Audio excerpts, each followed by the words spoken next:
Thank you very much. Let me start by welcoming you all, ladies and gentlemen. Good afternoon. Commissioner General for KRA, Mr. Humphrey Watanga, our panelist. We also have with us today the chairman of the Micro and Small Enterprises Association, Mr. James Mureu. I am privileged to be here to give some perspectives from the side of government on this very important summit that we are holding today.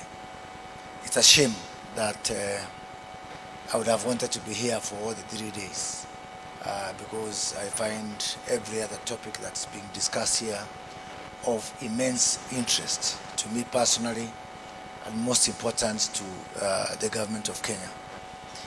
In most countries, the biggest impediment to transforming tax regimes, and especially on the issue of digitalization and modernization, is one animal known as political goodwill. Luckily in Kenya, the government of Kenya has taken the deliberate decision that modernizing our tax system and the tax regime is not a nice to have. It's an imperative. It's something we have to do. So therefore, we are already starting from a pedestal of acceptance. As a matter of fact, it is His Excellency the President, Dr. William Ruto, who pushes the extra mile and the extra pedal on the front of transforming our tax regime, as opposed to the other way around. You know, in other countries or even in previous administrations, you'll find that there was will from among the technocrats, the revenue authorities, treasuries, to modernize, but they got into the handwoods of political goodwill. And why is it important for us to modernize our tax systems? First of all, there is something that is happening not just in Kenya, but across Africa, and especially because of whatever is happening within the developed economies, principally the US economies, the high interest rates. You can start to imagine that just a few years ago, just before COVID, you know, the Fed rate in the US was has gone up close to 7-8 times. Just the Fed rate. If the African economies, if the interest rate will go up proportionate to what has happened within the US economy, Africa, as you know it, as an economy, would collapse. So therefore, the issue of debt, the issue of borrowing, in Kenya today, in Kenya shillings terms, this year, we will pay 750 billion Kenyan shillings. That is just close to 6 billion US dollars. 30% of our tax revenue will go to paying interest on domestic debt. I didn't say principal. I just talked about interest. I didn't talk about foreign debt. I just talked about domestic debt. And so therefore, the money that was collected today from 8 o'clock to maybe around now, we've just been working for people who lend money to government. It is that catastrophic. And so therefore for us, it's not a nice to have. It's something we have to do. Why? Because if we expand our revenue base, we'll be able to bring down our domestic borrowing especially. And with the domestic borrowing coming down, we'll be able to bring down the interest rate and especially create an impetus for the private sector credit. And that for us is very important because it is the only way to jumpstart this economy.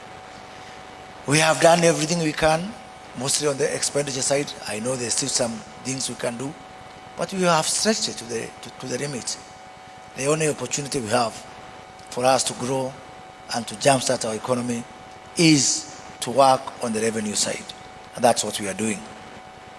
Second point that becomes important for us in this conversation is an issue of social justice and equity. That's the other driver for us to modernize our tax systems. I just pick on one area of taxes, the income taxes. In Kenya, we have got, a very, very funny, very weird structure of the workforce. The people in the formal sector, both in public sector and the private sector, we have got 3 million people within the formal sector. Within the informal sector, we've got 16 million. The 3 million people in the formal sector, in terms of income taxes, they contribute 500 billion shillings. That's close to over $4 billion in income taxes from 3 million people. The 16 million in the informal sector contribute only 12 billion shillings. For me, that's not an economic issue. For me, it's a social justice issue. It's an ethical issue. It's an equity issue. How can 3 million people disproportionately carry the burden on behalf of 16 million people who are virtually not contributing in terms of income taxes? So, what are we doing? Having realized that that is really, for us, it is an imperative. It's a must-have. First of all, we have decided that there will be nowhere to hide. There will be nowhere to hide for anybody, at zero option. Why? First of all, we have already a huge advantage. The level of digitization, digital payments of the Kenyan economy can be, other countries can look at it green with envy. And I'm sure you've got a lot of people here from international audience. So the base is already there. Because Kenya is the only country where someone who has never gone to school cannot construct a sentence in English, but they can use digital payments through M-Pesa. What an advantage. It is better than the gold mines of Zimbabwe. It's better than the diamonds of South Africa. It's better than the oil of Nigeria. It is a resource that Kenya is extremely proud of, where you have almost virtually the entire economy having embraced digital technology. And we are doing that across other spectrum. Last year, we were able to distribute fertilizers to 6.4 million farmers using e-voucher and digital technology, to people, most of them, who are largely illiterate. But the voucher was sent to their phone. We were able to cut losses and corruption and deliver fertilizer straight to the farmer, proportionate to the size of their land holding. A very huge, very, very, very huge, development. Starting this year, every Kenyan who is over 70-year-old is receiving money. 1.9 million Kenyans are receiving money from government for social protection, again using mobile money and digital technology. So we are there. It's not a big job for us to do. And because the base is there and the will is there, what we are now doing is just going to implement this.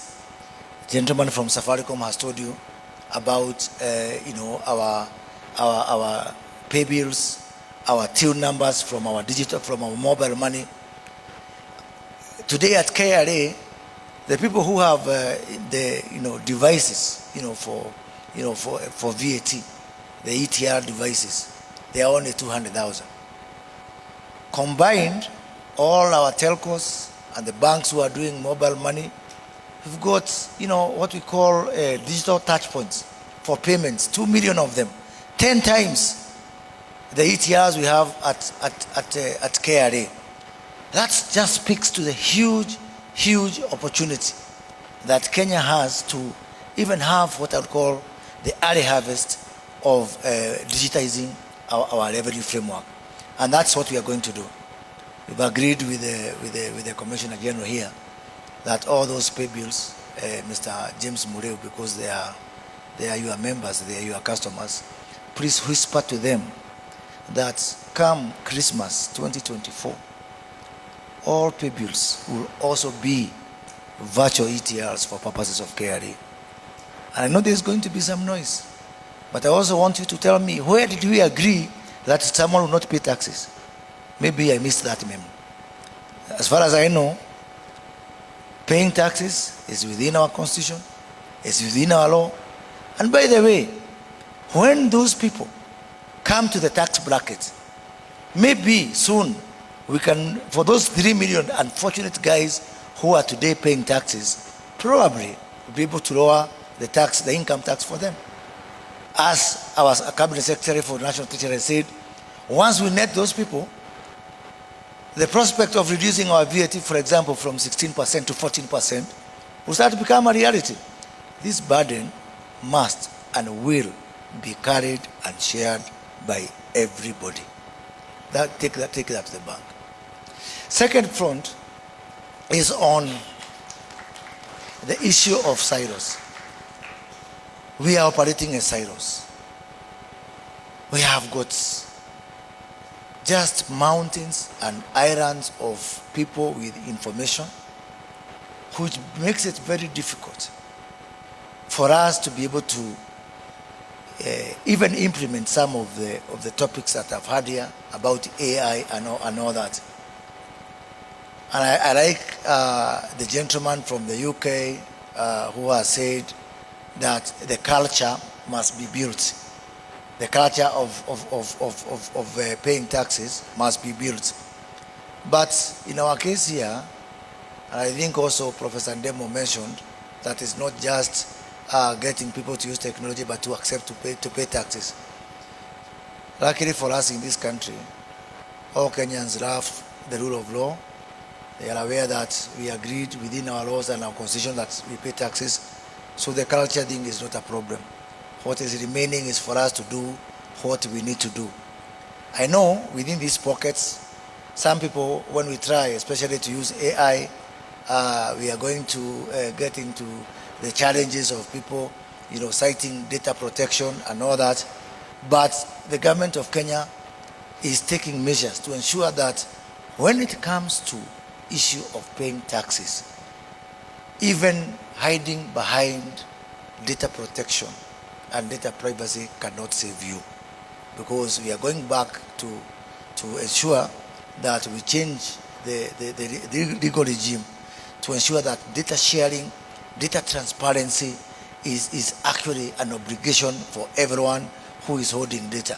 So that will make it easy for us to be able to move to the next step in terms of digitalization. And by the way, one of our other very ambitious projects that we are currently, if you open the newspapers in Kenya, currently, you'll find the discussion around our modernizing our healthcare system, where for the first time, and I think unique in the whole world, we are putting all 54 million Kenyans on one digital health platform. If we are going to achieve that, and we will, because we are embarking on it from a very accelerated pace, the next task of now ensuring that all these 54 million Kenyans are also visible for purposes of tax is not something we are hiding from. It's a reality. I know there is pushback on health. I know there's going to be pushback on revenue, but the best thing is that the government is determined, and we are going to see modernization of our health system, modernization of our tax system, because for us, it is the issue of revenue where we are is an existential threat for the country of Kenya as we know it. And finally, even if we are able to modernize and to automate everything within our borders, we cannot be fully successful unless we go the extra mile and go cross-border. So this morning we were I was delighted to hear that in the UK, they don't just look at compliance from within the borders. We have to go cross-border, integrate with customs authorities in other countries, trade facilitation systems, port community systems, any other source of information that can be able to ensure that we are as accurate and we are on point as much as possible, because for us, it is not a nice to have, it's a must have. Thank you very much.